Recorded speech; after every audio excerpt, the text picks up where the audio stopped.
Week 5 is in the books, and you know what time it is. RUTS foreplay. 4 downs, 4 takes. The whole NFL week wrapped up quick. Let's run it up. First down. 2 undefeated teams go down. We got the Bills and the Eagles. They both get their first loss, but we have one team that hasn't seen a win yet, and that's the New York Jets. They stayed defeated, the only team with a 0 in their record. We move on to second down. Impressive wins. We got the 49ers with an impressive Thursday night win, 26-23 in overtime over the Los Angeles Rams. We have the Denver Broncos, who handed the Eagles their first loss with a ballsy call by Sean Payton by going for 2 late in the game. The Dallas Cowboys, yes, I know it was the New York Jets, and I know they don't have a win yet, but with what the Cowboys had to put on the field with their injuries and everything, the Cowboys stepped up and they put an ass whooping on the New York Jets. The Buccaneers get a close win over the Seattle Seahawks. They win 38-35. The Commanders, they get a decisive win over the Los Angeles Chargers. And then the Jaguars, Monday night against the Kansas City Chiefs with a huge win over the Chiefs. Flag on the play. Skycam was sick of just flying around unnoticed. It came into play possibly twice this week. First, we saw it in the Sunday morning game in London. There is speculation whether the wire played a role in the Vikings missing a 51-yard field goal. The NFL feels they didn't have a clear enough view.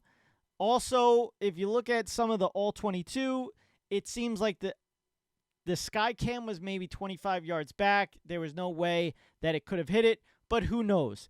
But it did play a role in the Cowboys and Jets game. A screen pass hit off of Dante Fowler's helmet, pops up, and hits the sky cam.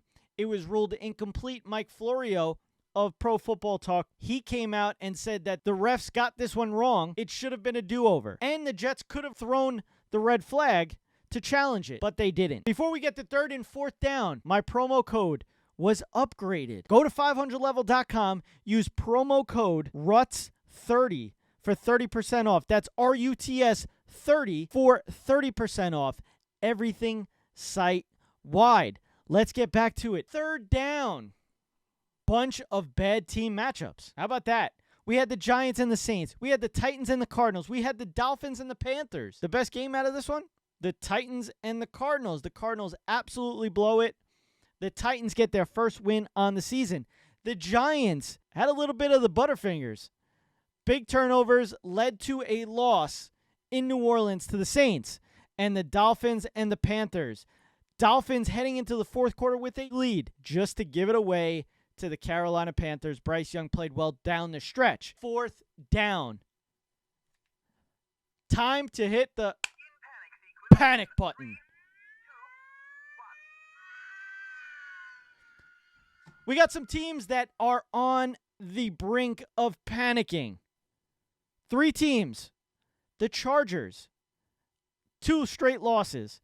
They look like one of the best teams in the league in the first 3 games. And now 2 big losses down the stretch these last 2 games. Is it time to panic? And if it is, what's the level of that panic? The Ravens. I'm going to outright and say this is panic time. You're 1-4, and the teams that you lost to are your competition for a Super Bowl? Not looking good for the Ravens, especially with the injuries that they have. And is it time to panic with the Chiefs? They are 2-3. Absolutely mind-boggling. In my mind, it's the Kansas City Chiefs. It's Andy Reid. It's Patrick Mahomes. It's really not time to panic. But I could see why some people could panic with the Kansas City Chiefs being 2-3.